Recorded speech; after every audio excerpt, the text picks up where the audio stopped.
This one's short. It's called "The Job You Quit Can Be Your Own," and it can, by the way. By the way, every time you quit a job, you're doing somebody a favor, right? You're just opening up one for someone else. It's a nice thing to do. At least that's what I've told all my bosses when I quit jobs. It's charity work. The job you quit can be your own. Shepherds circled their flock in bumper cars on the farm where I grew up, then old. I was the one who used my foot to push them free when they got stuck. I was the shepherd's shepherd. The sky was an electric cage.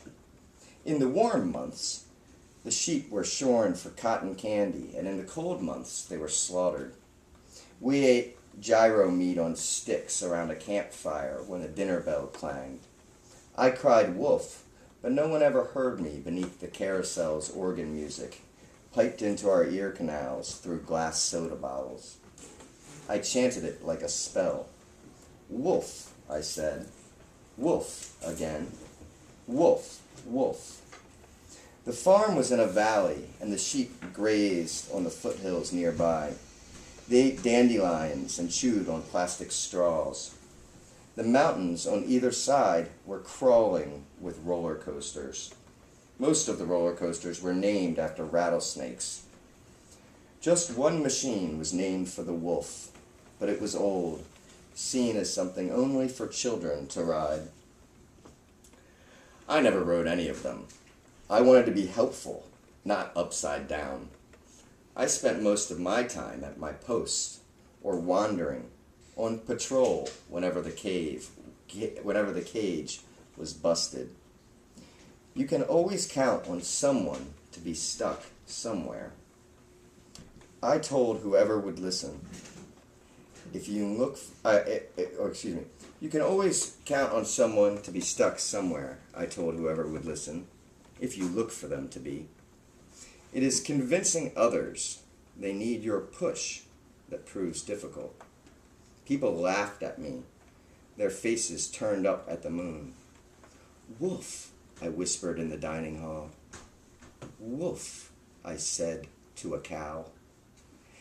If it was true, the wolves no longer existed, I would miss them. In their absence, the plantation had turned into a carnival. All right, thanks, guys.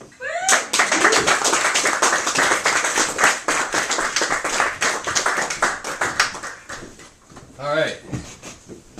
Out of my way, Matt. Oh.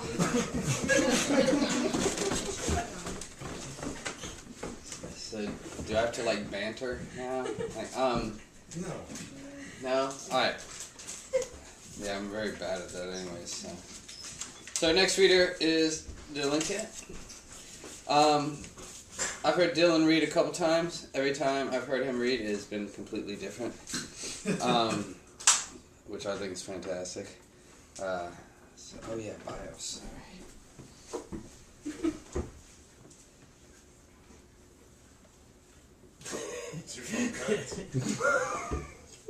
How'd you know? So Dylan is a playwright, a critic, and a poet. He's the founding editor of Infinity's Kitchen, which is a journal of experimental writing. And he's a member of the Second Land Audiovisual Collective. He performs. Sorry. I feel like I always have to like look up. It's like, Mark, am I doing this right? I don't know. God. It's like, God. It's me, Matt. He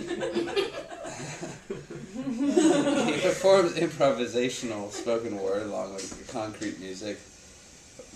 What is concrete music, though? Go on. Well, I mean, we'll talk about it later. He is.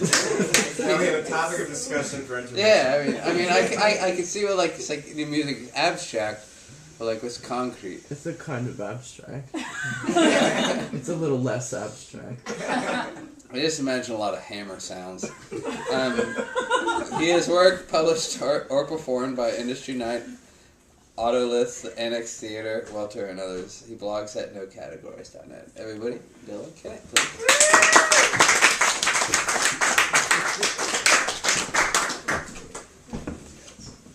It's great to be here, everybody. Thank you for the warm welcome, Matt. I'm going to read a poem, a story, and a few poems. The first poem is from a collection I've been working on called Litanies and Reiterations.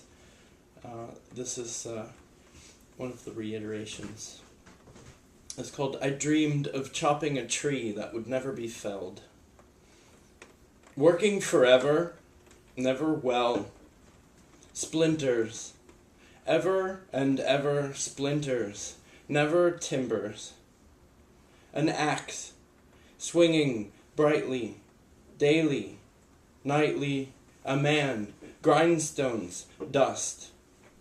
Visible breath, morning light, jewels of sweat, the swinging, the swinging, the swinging is all. And this is the story. It was an attempt to avoid adjectives. I failed. The title is The Doppler Effect.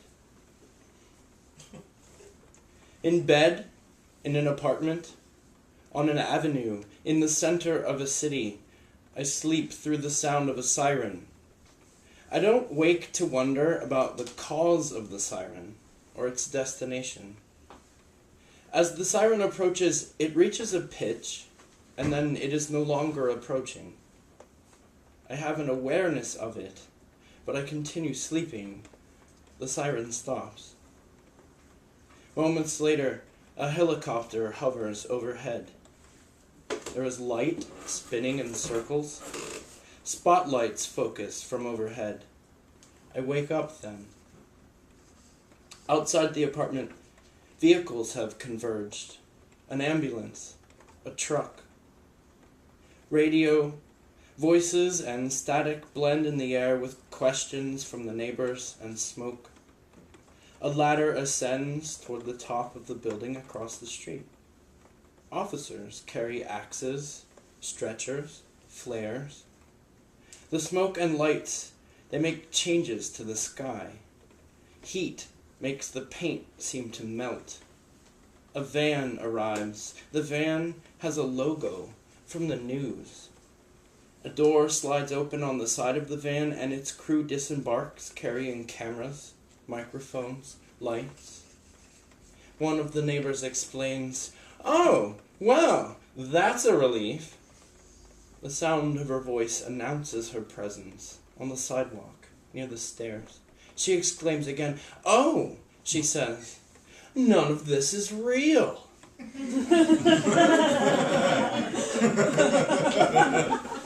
I reply, "What the hell? The heat, the smoke, the soot, the water.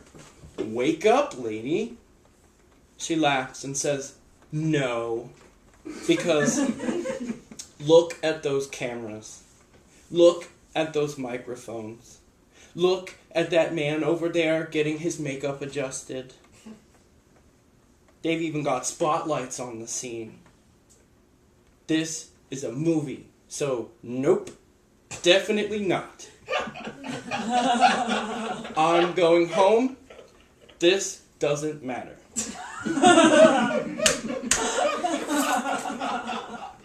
Before she can walk away, I turn to face her, intercepting her path. I point to the fire. She keeps her eyes on me. I say, "Fine, go home. When you get there, turn on the news. All this will be on the news. Then will this be real?"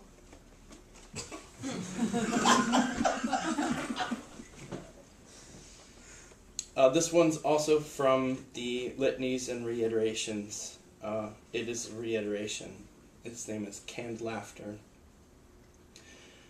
Musical comedy, you make us laugh. Workplace situation comedy, you make us laugh. Animated comedy, you make us laugh.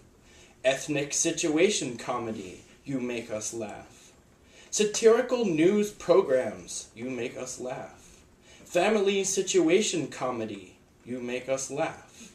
Absurd comedy television, you make us laugh. Sketch comedy television, you make us laugh. Reality television comedy, you make us laugh. Romantic situation comedy, you make us laugh. Domestic situation comedy, you make us laugh. Improvised situation comedy, you make us laugh. Mr. Ed, we laugh at your jokes. Fat Albert, we laugh at your jokes. I Dream of Jeannie, we laugh at your jokes. Gilligan's Island, we laugh at your jokes. The Flying Nun, we laugh at your jokes. Inspector Gadget, we laugh at your jokes. Tonight Show, we laugh at your jokes. Tonight Show starring Johnny Carson, we laugh at your jokes. Tonight Show with Jay Leno, we laugh at your jokes. Tonight Show with Conan O'Brien, we laugh at your jokes. Late Show, we laugh at your jokes. The Late Late Show, we laugh at your jokes. You make us laugh, you make us laugh, you make us laugh, you make us laugh. We laugh at your jokes, we laugh at your jokes, we laugh at your jokes, we laugh at your jokes, we laugh, we laugh, we laugh, we laugh.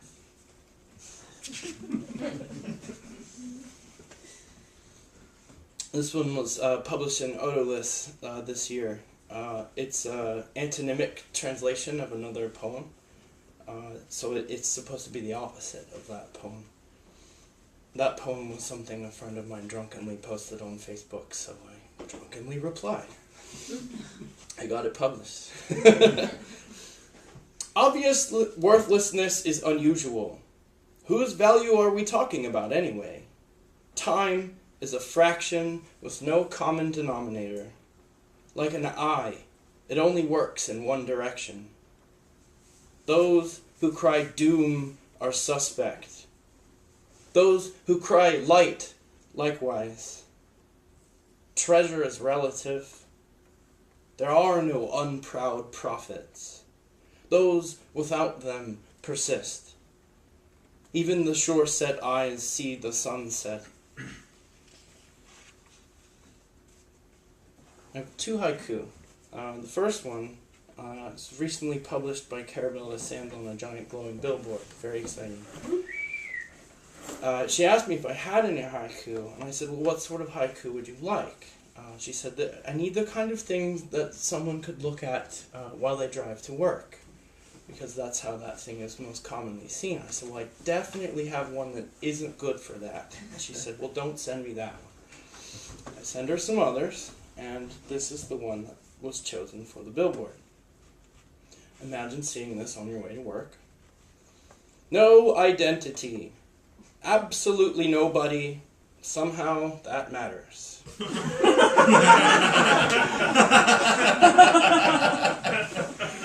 Would you like to hear the one she told me not to say? Yeah. She said many of the haiku were about cats. This one is about where cats come from. The sign says farm use. Hey, what's behind that truck there? The cat squirts new cats.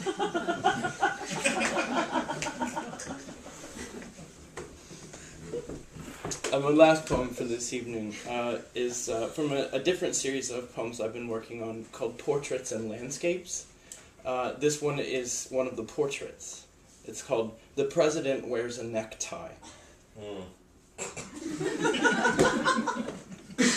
Sir, you have exactly 5 minutes. Excuse me, sir. Your reminder, sir. They're waiting. They'll all be waiting. Please take a moment to tie your tie. Everyone will need to see you now. There's time. Always time. Time for that. We'll make it up in the air. He takes a moment to tie his tie.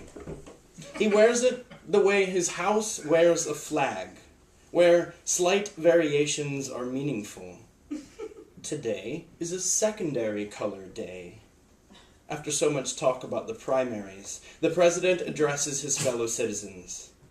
Fellow citizens? Guests?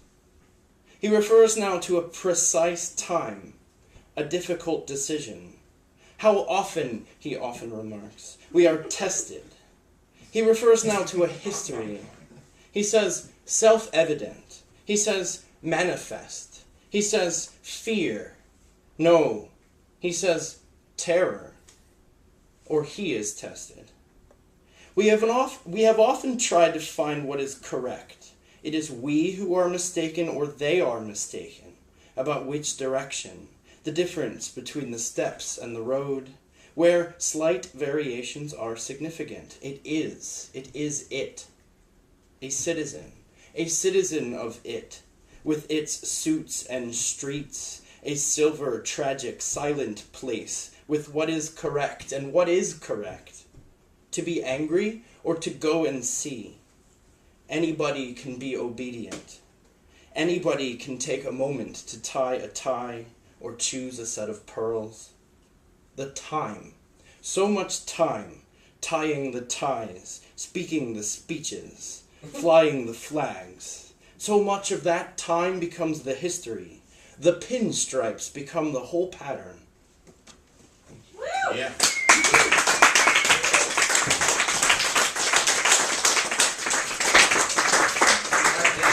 Alright, everybody, take a break, Dylan, everybody, and when we come back, we'll have Dylan and Natalie. Yeah, good call. So, I think you just dipped it.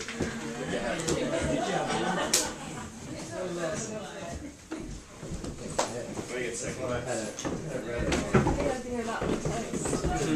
I know.